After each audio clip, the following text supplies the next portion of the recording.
आज हम लोग प्रधानमंत्री से रिलेटेड जो भी क्विज़ बन सकता है उसे सॉल्व करने की कोशिश करेंगे। ये हर एग्ज़ाम के लिए इम्पोर्टेंट हो सकता है। सो बिना टाइम वेस्ट किए हुए हम लोग क्वेश्चन सॉल्व करते हैं और इस तरह के questions CTET, JTET, BPSC teacher और किसी भी तरह के कॉम्पिटिटिव एग्जामिनेशन के लिए इम्पोर्टेंट हो जाता है। सो पहला क्वेश्चन है, भारत के पहले गैर कांग्रेसी प्रधानमंत्री कौन थे? भारत के पहले गैर कांग्रेसी, यहाँ पे गैर कांग्रेसी है।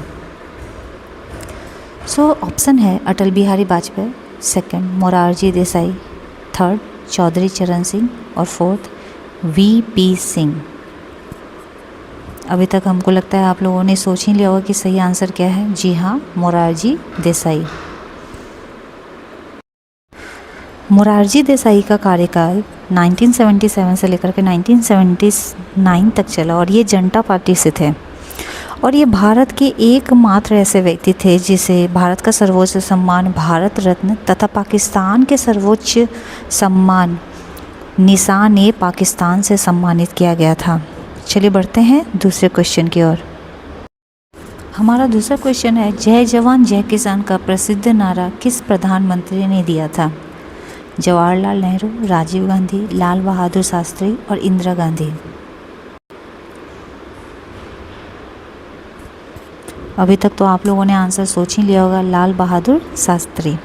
लाल बहादुर शास्त्री जी ने 1965 में भारत और पाकिस्तान के युद्ध के दौरान 1965 ये नारा दिया था।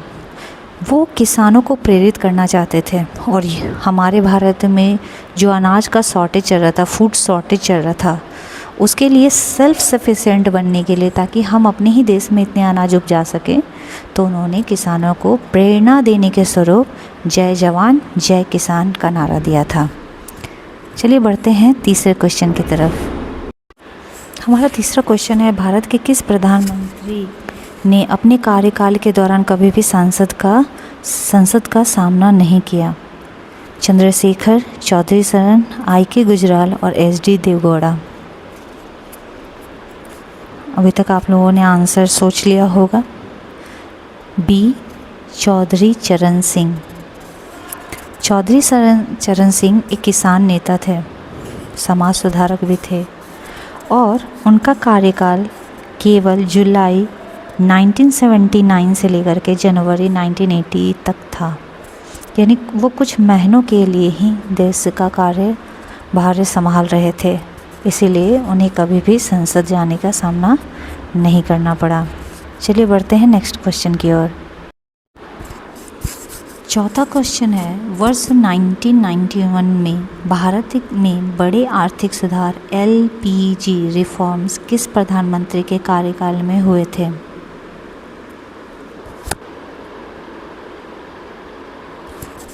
तो आप लोगों ने आंसर सोच लिया होगा, पीवी नरसिम्हा राव। 1991 में तत्कालीन प्रधानमंत्री के रूप में पीवी नरसिम्हा राव ने वित्त मंत्री डॉक्टर मनमोहन सिंह के द्वारा आर्थिक सुधार किया था, जिसे एलपीजी कहा जाता है। एलपीजी, यहाँ पे एलपीजी जो होगा वो एलपीजी गैस सिलेंडर की बात नहीं हो रही है। यहाँ पे LPG, L for liberalization, P for privatization और जी फॉर ग्लोबलाइजेशन से है। तो इस प्रकार इसका आंसर होगा पीवी नरसिम्हा राव। चलिए नेक्स्ट क्वेश्चन की ओर बढ़ते हैं। हमारा अगला प्रश्न है, भारत के सबसे युवा प्रधानमंत्री बनने का रिकॉर्ड किनके नाम है? नरेंद्र मोदी, इंदिरा गांधी, राजीव गांधी और जवाहरलाल नेहरू। आंसर तो सोच ही लिया होगा, कमेंट भी कर सकते हैं आप आंसर। जी हाँ, राजीव गांधी। राजीव गांधी 40 वर्ष की युवा अवस्था में देश के प्रधानमंत्री बने थे और वो अभी तक के सबसे युवा प्रधानमंत्री हैं। 1984 से लेकर के 1989 तक उनका कार्यकाल था। राजनीति क्षेत्र में आने से पहले वो इंडियन एयरलाइंस में कॉमर्शियल पायलट के रूप में कार्यरत थे।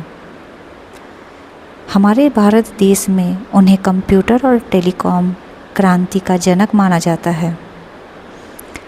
राजीव गांधी के ही द्वारा संविधान संशोधन करके मतदान की आयु 21 वर्ष से कम करके 18 वर्ष किया गया था। चलिए बढ़ते हैं अगले प्रश्न की ओर। हमारा अगला प्रश्न है, वर्ष 1998 में पोखरण में सफल परमाणु परीक्षण किस प्रधानमंत्री के नेतृत्व में हुआ था? इंदिरा गांधी, अटल बिहारी वाजपेयी, पीवी सिंह और पीवी नरसिम्हा राव। आंसर आप कमेंट कर सकते हैं। जी, इसका सही आंसर है अटल बिहारी वाजपेयी।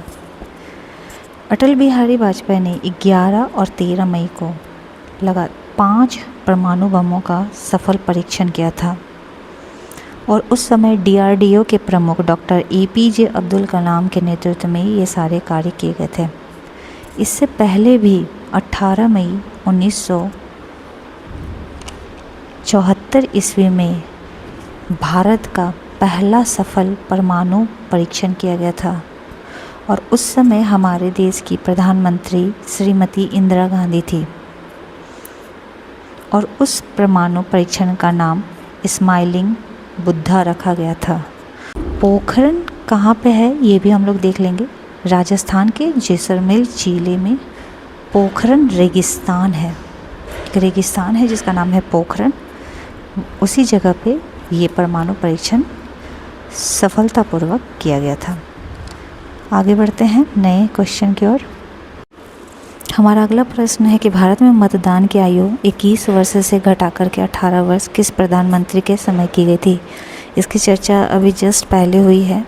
राजीव गांधी, जवाहरलाल नेहरू, मोरारजी देसाई और डॉक्टर मनमोहन सिंह। अगर आपने ध्यान से वीडियो देखा होगा तो आपको आंसर मिल गया होगा।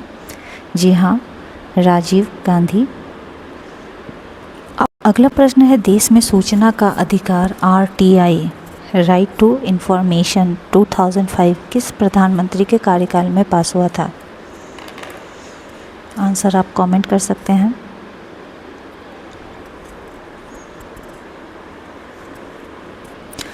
जी हाँ, आंसर है डॉक्टर मनमोहन सिंह।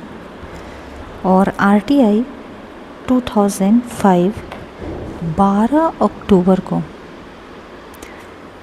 अक्टूबर को पूरे देश में लागू कर दिया गया था। इस एक्ट के अंतर्गत आप 30 दिनों के भीतर किसी भी सरकार से या सरकारी विभाग से किसी भी तरह का कोई सवाल आप पूछ सकते हैं। इसके लिए आपको केवल 10 रुपये खर्च करने होते हैं। हमारा 9वां प्रश्न है, भारत की पहली महिला प्रधानमंत्री कौन थी? प्रतिभा पाटिल, इंदिरा गांधी, सरोजिनी नायडू, सुचेता कृपलानी। जी हाँ, आपने आंसर तो सोच ही लिया होगा। भारत की पहली और एकमात्र प्रधानमंत्री श्रीमती इंदिरा गांधी जी थी। उन्होंने सबसे पहले 1966 से 1977 तक प्रधानमंत्री के रूप में कार्य किया और दूसरी बार 1980 से लेकर के 1984 तक यानी मृत्यु काल तक अपने पदभार पे बनी रही। उन्हीं के जीवन काल में 1971 में पाकिस्तान और इंडिया की लड़ाई हुई जिसमें बांग्लादेश का निर्माण हुआ। 1969 में बैंकों का राष्ट्रीयकरण करवाना और 1975 के काल में इमरजेंसी घोषित करना तथा 1974 में पोखरण में परमाणु परीक्षण करवाना, ये सभी कार्य श्रीमती इंदिरा गांधी के जीवन काल में घटित हुआ था।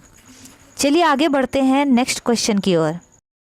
जवाहरलाल नेहरू के बाद भारत के इतिहास में लगातार तीसरी बार प्रधानमंत्री पद पर शपथ लेने वाले दूसरे नेता कौन हैं? इसका आंसर तो आप लोग सभी को पता ही होगा, हमारे प्रधानमंत्री नरेंद्र मोदी जी। तो इस प्रकार हम लोगों ने 10 क्वेश्चन सॉल्व किए जो हमारे पूर्व प्रधानमंत्री और वर्तमान प्रधानमंत्री से जुड़े हुए थे। चैनल पे बने रहें, नए हैं तो सब्सक्राइब करें, वीडियो पसंद आया तो लाइक करें और शेयर करें। Thank you so much.